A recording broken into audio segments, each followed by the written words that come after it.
And I want to apologize for being misquoted. I want to apologize if it came out, the way it wasn't supposed to come out.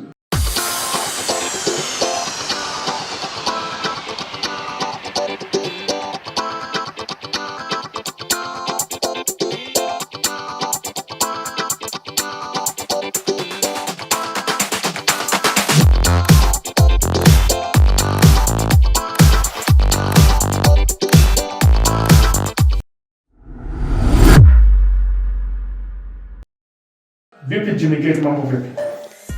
Niko fiti sana, karibuni sana. Nashukuru.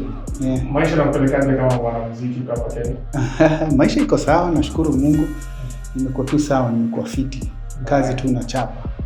Yeah, Jimmy Gait, recently we saw you trending on social media. Allegedly, ilikuwa inasemekana kwamba you said women that are in Gulf, the reason why they undergo all the mistreatment is because they sleep around the people's husbands. And I can tell you the number one reason why these girls get mistreated is indiscipline. Most of them are very indisciplined. So, is it true, and how do you know they do that, if that is true? Okay, so the reason nilikuwa na trend last week, I think over the weekend, kuna statement ambayo ilikuwa quoted on social media by K24 social media. Wakasema nimesema that exactly what you said. Women in Gulf are getting mistreated because they're sleeping around with people's husbands. And of course that was a misinformation. Kwa sababu they just picked one of the things I said as the reason why they are getting mistreated. And they generalized and said that Jimmy Gait amesema that's the reason why. To be honest, that was a misinformation. Kwa sababu ukiwatch hiyo interview yote utasikia I gave other reasons. And kusema ukweli hizo vitu zina happen hata hapa. Ladies, sometimes can get themselves sleeping with other people's husbands. I mean, that's not a new thing. And it can happen anywhere and everywhere. However, si kusema that that's the only reason. I also gave other reasons. Like for instance, sometimes they find themselves in bad homes. Msichana amepelekwa kazi Saudi ama Qatar ama Dubai, and then amejipata kwa nyumba mbaya. So whether or not she has done something good or bad, anateswa tu just because ameingia kwa nyumba mbaya. And I said that's where the agency that took you there comes into play. If you were taken by a good agency, they are supposed to sort you out and get you out of that house immediately and get you to another house. However, if you were taken by a bad agency that is not following the government protocols, that doesn't care about you, then they leave you uteseke huko. So I give that as another major reason why our ladies are getting mistreated. And the reason why men are not getting mistreated in most cases is because they don't live with Arabs. They live in hostels or in away from the Arabs. But the ladies, most of them, because they are house helps, and I'm not saying all of them are, and I need to be gotten right. Not all ladies who work in the Gulf are house helps, but we have a huge number of them that are house helps. And because they are working in people's homes, sometimes they can find themselves in the hands of the wrong, the wrong Arabs, and as a result, wanateswa. Yesterday night there was a very extensive interview at Citizen with JKL, and the Minister of Labor confirmed that there are 97,000 Kenyans working in Saudi alone. 97,000 Kenyans. He also said 200 of them are in deportation. Yeah, those are the ones that are about to be evacuated from Saudi. He also talked about the fact that some of the ladies, they elope from their bosses. Mtu ameenda huko, and in fact one of the lady who was being interviewed, she confirmed what I actually had said, that some of the ladies elope from their bosses and they go looking for greener pastures. Yeah, and that is one of the reasons why mtu akienda huko nje, they probably sometimes don't have the papers, or they're bleaching the contract. If something wrong happens to them, since they had already bleached the contract, the agency that took you there cannot be able to assist them because they've already bleached the contract. She also talked about, which I also did, that some of the ladies are homesick.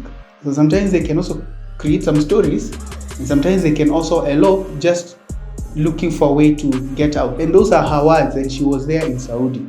She also talked about mistreatment. Some of the ladies are mistreated from, by the Arabs, and that's why they elope.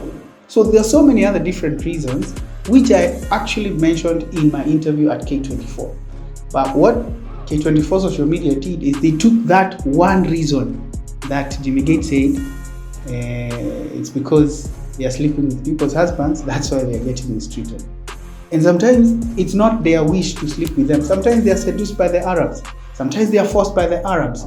Sometimes it is them who give in. However, if your wife catches you with another woman, whatever reason led to that is not important to them. They will react based on, you're sleeping with my husband.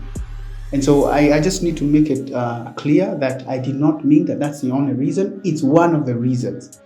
And I want to apologize for being misquoted. I want to apologize if it came out, the way it wasn't supposed to come out.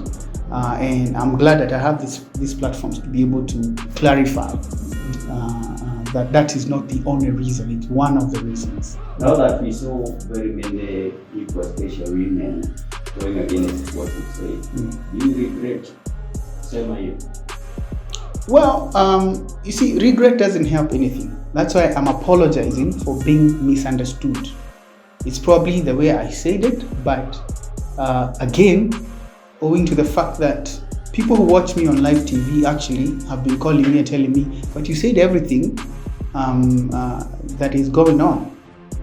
But on social media, because social media is a different audience from the live audience that are watching TV. People that were not watching TV that day only got that Jimmy Gait said that the reason our women are getting mistreated in Middle East countries is because they're sleeping with people's bosses. Because that is what they were given. That's the content they were given. So that is the content they were reacting to. They were not given all the content that I said, all the other reasons I gave. And so based on that, they are justified to behave or to react the way they did. And so I don't blame them. And it's unfortunate that I was misquoted by, K24. And I would appeal to the media to sometimes don't just speak one thing just because you want to trend at the expense of someone else, honestly. Because I don't think it's fair that, K24 just took one part of what I said and fed it to a different audience without giving them the whole information of what I said. I think that's unfair. But anyway, it has happened. We move on. And I have no hard feelings. For anybody that insulted me, it's okay. I mean, that's part of being a public servant, Sometimes you get insulted, you swallow and move on. Jimmy Gait, as an artist in Kenya, you've been Chinyamaji Contemporary. We've not been seeing you releasing new projects in terms of music. Yeah. So we are just wondering as your fans, je kuna muziki ambao unaleta soon ama you already quit music? Yes, I know you've not been seeing me a lot on social media or on mainstream media because my focus has been very much on assisting people get jobs. We have so many people that are working in Middle East, courtesy of, the path that I've been able to create. So many Kenyans are feeding their families. So many Kenyans are taking their kids to school. They are earning a livelihood in hundreds of them.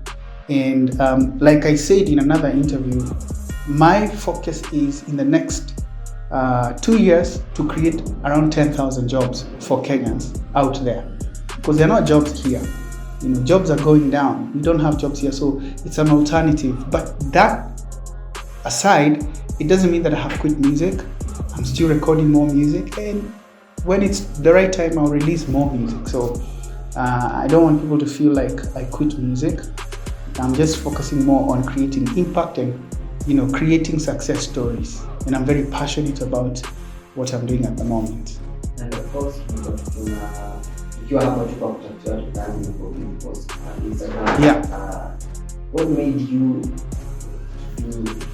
do that? Sababu watu wengi walikuwa wanafahamu focus on muziki. Yeah. Mbona ukaamua tu focus na hiyo? The main thing. The reason I decided to focus also on helping guys get jobs is because, number one, COVID hit, so many people lost jobs, so many people are in depression. And I asked myself, what can I do to sort of help? I may not help everyone, and I'm not called to help everyone because I don't even have the capacity to help everyone. But if I can do for 10,000 people in a system get jobs, that for me is significant.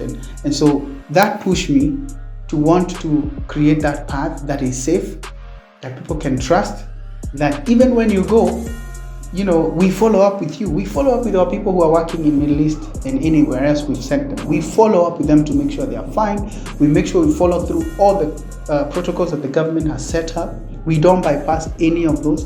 We make sure they are legally working out there. We shughulikia them in every way. When they get there, we want to make sure they are fine.